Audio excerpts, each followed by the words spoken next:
been a while since I recorded a video like this, hasn't it? Today's kind of a serious video though. Today, I'm talking about what's like being autistic. Now sure, autism may not be a sexuality or a gender, but hey, it's still a big part of who I am, so leave me alone. I'll talk about what I want. It's my channel. If this doesn't interest you, go away. Like, honestly. But yeah, I feel like I'm going to attract some not so nice people with this video, but you know what? I don't care anymore. I'm going to make what I want. Yeah, autism is like, I mean, I don't really need to describe it because I'm going to do it all in this, but yeah, it's like, it's kind of like a, what do you call it, a mental disorder. I don't really know what else I can say really without spoiling the video, but yeah, that's kind of what it is, and I'm going to talk about it, and yeah, that's basically it. I don't know what else I can say. Let's just get into it. Okay, I'm not saying these in any particular order, but I'm going to start with this one. Being sensitive to sound. Yes, this one, just thinking about sound makes me irk. I recently got earplugs though. I think I wore them in one video, and yeah, they actually do help me quite a lot. I'm glad that I got them. Definitely worth the purchase. If you're an autistic person struggling, get earplugs. I swear they help. I'm actually just saying straight up they help. It's not even like a, oh, this might work. No, they work. It's made going outside so much like tolerable for me. It's like, I like it. There are other, everyone's different obviously because autism is a spectrum like everything I talk about. So yeah, there's probably people that aren't sensitive to sound but are autistic, but then there's people who like just cannot handle any sound at all and they need to wear actual full-on headphones, which, you know, that's a thing as well. Although earplugs are better because, you know, I don't want to be walking around with big headphones on all the time. I'm sure some people don't mind, but I feel better with the earplugs. I guess this is kind of a double-dunner. Struggling to socialize with neurotypical people, but finding it easy to socialize with other neurodivergents. Yeah, and in case you're wondering, neurodivergents are like autistic people and people with ADHD, dyslexia, the blah blah blah, and neurotypical people are people who don't have any of that. And it's true, like, I actually don't think any of my friends in school were neurotypical. Yeah, I don't think they were. Most of my friends were girls as well, so that says a lot about me too. But yeah, and I don't actually know if I'm friends with anyone who's neurotypical. I really talked to some neurotypical people, but yeah, it's like, I hardly know any of them personally, which, you know, there's nothing wrong with that. There's nothing wrong with being neurotypical either. It's just because your brain is different from ours, and our brains are different from yours. But yeah, I actually do agree with this one. Like, I tried to socialize with neurotypicals, but it was like, like, that's all I have to say. But hanging out with people that are neurodivergent like me is much easier. Like, much, much easier. This one is also important to know as well. Not all of them are nonverbal, obviously, but they may go nonverbal or mute when they're stressed. Yes, that happens to me all the time. You know, I kind of had a thing of that when I was a kid. I used to, like, if anything ever happened, I used to, like, just stop talking and not talk to anyone. I think one time I wrote on everyone's desk at school that I wasn't talking to them. I think that was a thing. Not on the actual desk, I wrote notes on each table. Yeah, that did happen. But some autistic people actually are nonverbal and can't speak at all. Which, you know, that's quite a shame, but it's not their fault. You know, they can communicate in other ways. I'm sure it might be hard for some people to understand them, but, you know, that's why you just have to, like, be nice to them, really. Yeah, what else can I say? You just have to be nice to them. I've seen, like, nonverbal autistic people, but I've never actually met someone who's nonverbal. You know, I don't know what I would do in a situation, though. Because, like, obviously, I can go nonverbal and mute when I'm stressed all the time, when I don't talk to anyone, but it's, like, it's not fun, let me tell you. Not fun. Another thing as well, they have routines and struggle with change. Yes, this one's definitely real. I have a routine, I guess. My room is, like, routined, you know. Even recording videos is a routine, although sometimes I do struggle to remember to do it. Yeah, and I do struggle to change the routine. I actually do want to change my routine, because I don't want to talk about it, but, like, I'm not, like, happy with the way things are right now. But I'm kind of struggling to change all that, like, a lot, to be honest. Like, it's very hard. Like, oh my god. And I'm sure, like, a neurotypical person could just do it like that. Do whatever they want. Well, I can't, and neither can most autistic people. It's hard for us. Another important thing to know, stimming. Autistic people stim. I stim all the time. So stimming is, like, it's basically when you're moving something or a body part to, like, try and stimulate your mind to, like, help you focus or help you calm down. sometimes I do this, sometimes I just flap my hands about for no reason, and I bang my feet together, and sometimes I don't even know I'm doing it, and someone has to tell me that I'm doing it, and it's very loud, hang on, it sounds like this, yeah, sounds exactly like that, that hurt my ring, ow, but yeah, I do that, and I don't even notice, and then I'm like, wait, are my feet banging together?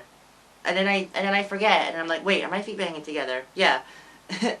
That is a real thing that happens to me. I know my other friends stim as well. They have stimming like objects. I have stimming objects, but they don't really work for me. I'm not gonna lie, and I forget to use them as well, which is even worse. But yeah, it is like stimming is like not a terrible thing, but like sometimes it can be a bit inconvenience for me. I don't know about any of you though.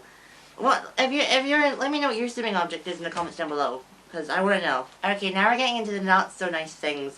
It's something that you're born with, okay? Autism's not caused by anything, okay? Like, not caused by anything. It's something you're born with. It's just like that the wiring in your brain is different from neurotypical people. And there's nothing wrong with it. Like, even if you're full-on autistic and can't talk or do anything for yourself, like, it wasn't caused by anything. You were just born that way, you know?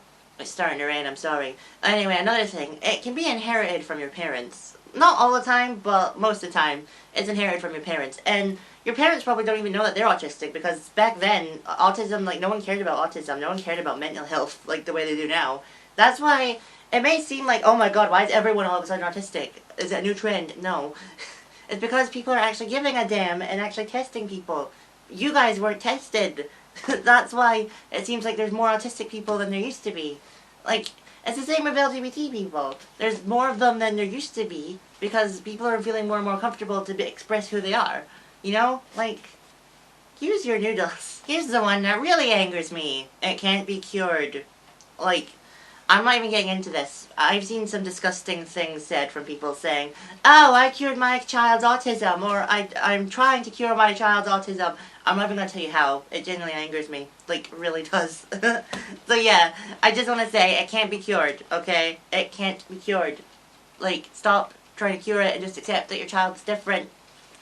I'm getting heated, but it's because this one really annoys me. I'm going to calm down a little bit before I talk about the next part. Okay, I'm back. This one, finding it hard to focus on things they aren't interested in, but being hyper-focused on things they like. This is very true. Like you probably know by now, but I like a lot of different things because my mind is everywhere, and it's like I hyper-focus on all of them. But if someone's talking about something I'm not that interested in, I'm like, yeah, okay.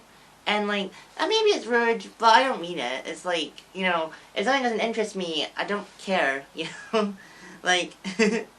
But like, if it's something really interests me, I'll always talk about it, and like, that may sound hypocritical, but again, not our fault. Alright, I'm just gonna like, go through the next ones quite quickly. Special interests. Everyone probably has a special interest, but autistic people definitely have special interests. I have many special interests. I have Pokemon, I have Heartstopper, I have Lilo and Stitch, I have plushies, I have a lot of things, okay? Like, a lot of special interests. But I always have like one main like special interest as well as the other, like, I guess you could say side ones. My main one right now I would consider Heartstopper, definitely. Pokemon used to be the main one, but after Scarlet and Violet, not so much. But yeah, and then I would say Lilo and Stitch is one of the side ones as well. And yeah, I like other things too, but like I wouldn't call them special interests per se. I don't know. But yeah, I really, like, I have a lot of special interests, but Heartstopper, as you all know, is the main one. And I really do wish I could make a Heartstopper background, but like, with the way my room is designed, I can't do that. This is an important one too, eye contact. Autistic people find it hard to do eye contact. In fact, even sometimes when I'm recording videos, you may notice I'm not actually looking at the lens. I'm looking at, like, the side bit where you can see yourself because I find it easier. And even when people are talking, I never look at their eyes. I always look at their mouths. It's easier for me if I look at their mouths. It's been pointed out to me, and people have made jokes about it, but, like, I'm sorry that I'm trying to feel comfortable talking to you. I'm sorry that that makes you feel like you have something on your face. Well, that's not my fault, okay? And, like, yeah, it's just that I'm that bad with eye contact, you know? I can't do it. I can, like, I'll look in your eyes for a couple of minutes, but then, like, that's about it, because it's scary, and I, like, ugh. Just thinking about it right now makes me, like, ugh. It's weird, though, because I can look at people's eyes if they're on the telly, but that's about it. Like, I don't know if that's a thing. Let me know if anyone else experienced that, because I don't know if that's a real thing or not. I talked about this as well, stress items. Well, actually, no, they're different from stim items. Stress items are very different. My stress items are my plushies, obviously. They calm me down. And I also have my lights as well. My lights are very calming, especially my Luna light. It's so beautiful. I'll put a picture up here if I remember, but it's the most beautiful light I've ever seen. Yeah. So yeah, those are like all my stress items and items that I have when I'm stressed. And as you all know, the monkey is one of them. Yeah. They're definitely a big part of autism.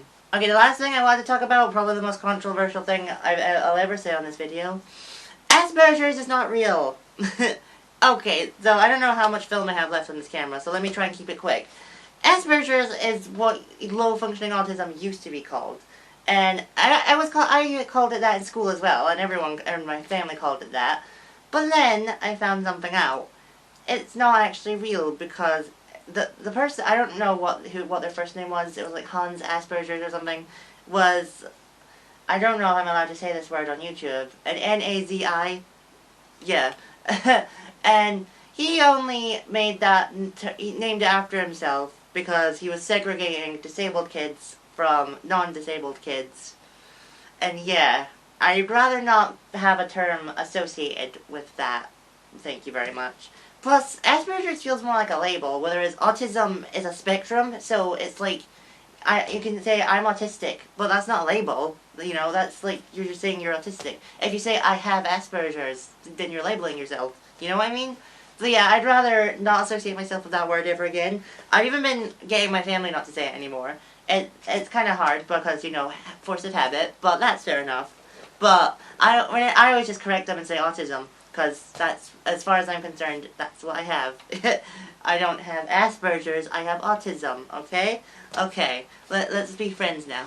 Okay, well, that was everything I had to say about being autistic. This was quite easy to write, obviously, because I've experienced literally everything on this. With the other videos, I obviously don't experience all of it, but yeah, this one, I experienced it all. Let me know if you're autistic in the comments down below, or don't. You don't owe me that information. Let me know what your stress item is, what your stim item is, what your special interest is, all of the above. Just let me know.